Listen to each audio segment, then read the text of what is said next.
Mən Tarım vadisidagi bir kichik bo'stonliqda dunyoga ko'z ichib, qum to'pig'i melanib, qaqas qumliq qadimiy shahar, rasti bozor va Jincha Hayotulloh to'g'risidagi sehrli afsona rivoyatlar bilan sehrlanib cho'ng bo'ldim.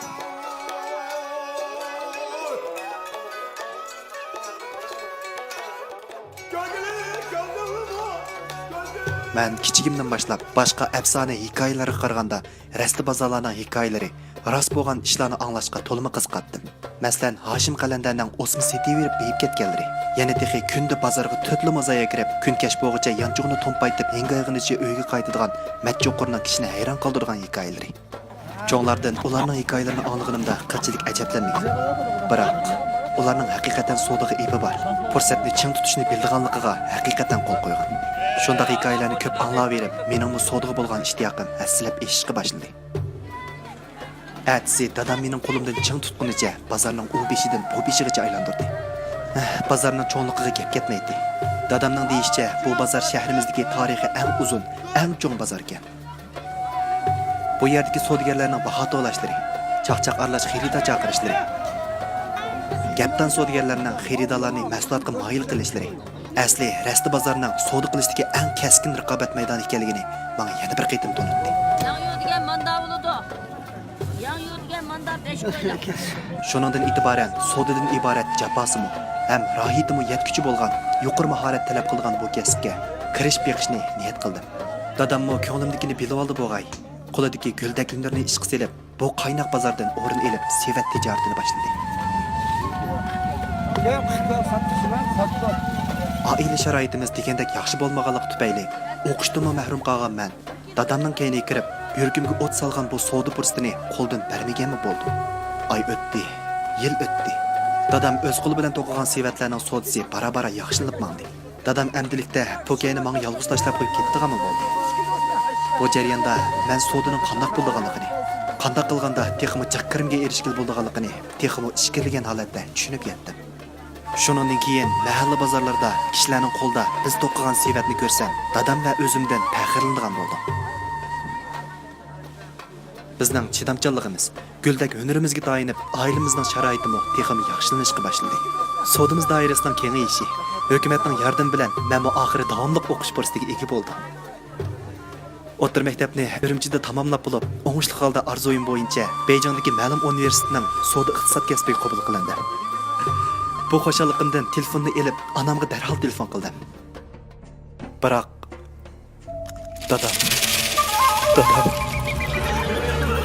Dada, nemishqa? Tuzugrak ot tarbiyasi ko'rmagan mendek bir naris o'g'lini qandoqmi tashlab ketishga ketdim?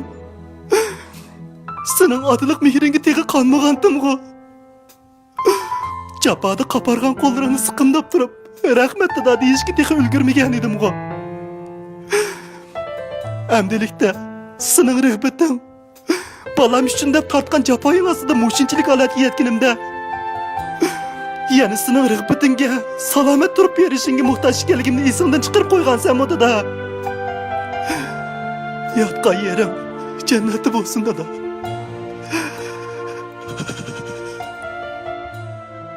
Bir qantim sundi. Yat shaharda menga azaldan yot bo'lgan bir zamonda qaddimni ruslab davomli bo'shashmaslikdan boshqa chora yo'q edi. Faqat bir yolg'iz onamning keyingi umrlik rohiti uchun, o'zimning kelgusi turmushi baxti uchun bosh egmasligim kerak. Jahonda yosh to'kkan odam hech bir g'alaba qilgan emas. G'alaba qilish uchun bir qo'lda o't, bir qo'lda suv bo'lish kerak. Aradan 5 yil o'tdi. O'qishim bitdi. Bitirib, uzun o'tmay ishqirdagi ba'zi shirkatlardan chaqirib kelishga boshladi. Biroq men yana rad qildim. Ko'pinchisi mening o'qigan kasb doiramning sirtidagi xizmatlar ekan.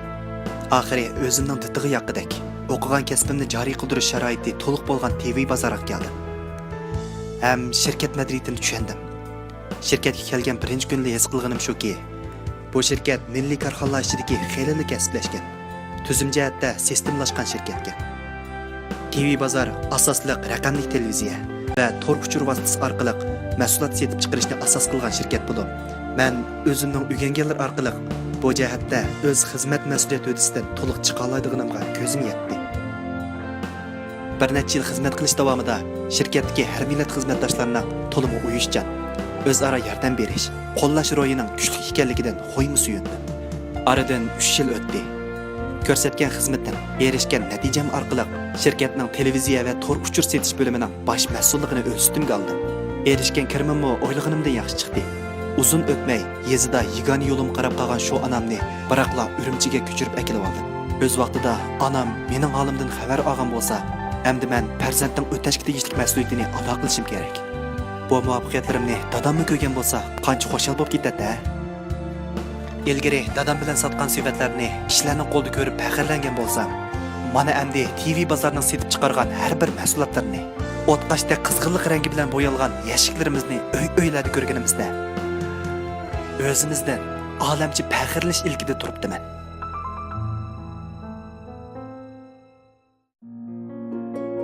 Ben bugun yillik dam olishimni boshladim. Men bu qimmatli vaqtimda chet ellarga berib sayohat qilishni yo'q. Men tug'ilib o'sgan shu yezamni, meni tovlagan shu rasti bozorlarning hidini qinib borvog'im keldi.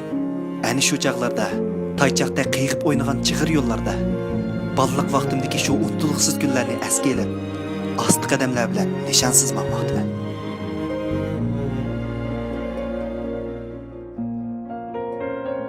Amdilatini his qilganim shuki, kichik vaqtlarimda og'inlarim bilan o'ynagan shu bolalar o'yinlarining hozir biz o'ynaydigan elektronlik o'yinlardan nachasi ko'ngillikligini, bolalarning og'zidan anglagan qizqarliq doston cho'chak, afsonalarning biz hozir ko'rayotgan karton filmlardan, fantaziyalik kinolardan nachasi qiziqarliq ham jalb qilarliq ekanligini his qilib yetdim. Aylandim. Rasta bozorlarni aylandim. Ko'ch-ko'ylarni aylandim. Tarimdagi pak tuproqda beg'ubar, xiraman yashab kelgan emgakchi ijodchan xalq. Ularning qalbi osmondek keng ham suzuk. Ular xuddi bu dunyoga yaxshilik qilish uchun yaralgandek, boshqalarga qilgan har bir yaxshilik ham yordamini insoniy burch deb hisoblaydi. Ittifoqlik, milliy urf-odat, rasti bozor madaniyatini izchil davomlashtirib kelayotgan, halol ajr mehnatiga yarasha topgan targiniga shukrlik tabassum bilan beqiyotgan shu xalqimga yana bir qitim salomlar bo'lsin.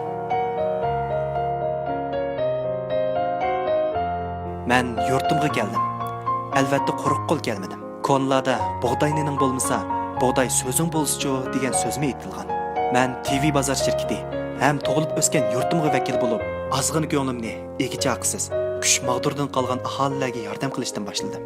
Ham ziyorat qildim. Xayri saxovatning qotisiga elingan oddiygina ko'nglimni chikkilanmay qo'limga oldim. Arliqning yiroqligidan voyisimidim. İnsanparvarlik tuyg'u qalbimizda yilinjab tursila, odamiylik majburiyati emas, oddiygina ko'nglimizni g'ayribona ko'lbida yo'laksiz qolgan qiyri cho'riga yoki musofirga yetkazib berishga oldiraymiz.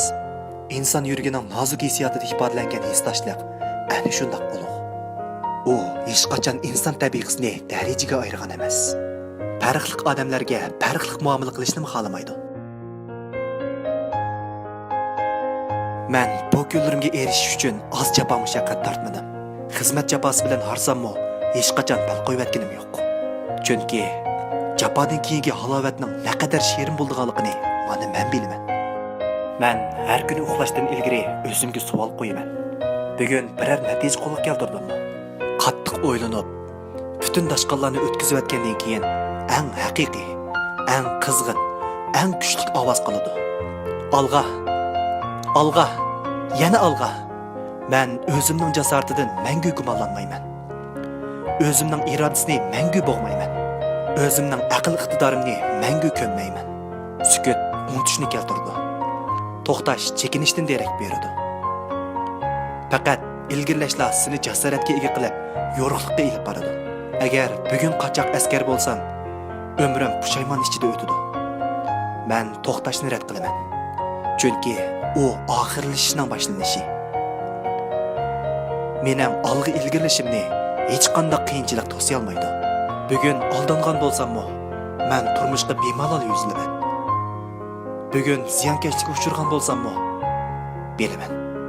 Turmush bir aynak. Diqqat e'tiborimni yig'incha qilsam-la, o'zimning ruhini har vaqt ko'ralayman. Mening muvaffaqiyatim va baxtim ishni o'zimdan boshlashda. bugundan boshlashda, hozirdan boshlashda, kichik ishlardan boshlashda.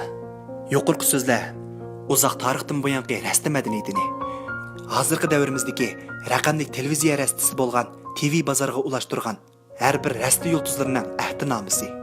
Qalbida umid yolqinlari yilinjab turgan rasta yulduzlarga g'ayrat, shijoat yer bo'lg'ay. Ömlük, raqobat qaynagan rasta osmonida mangu chaqnag'aymiz.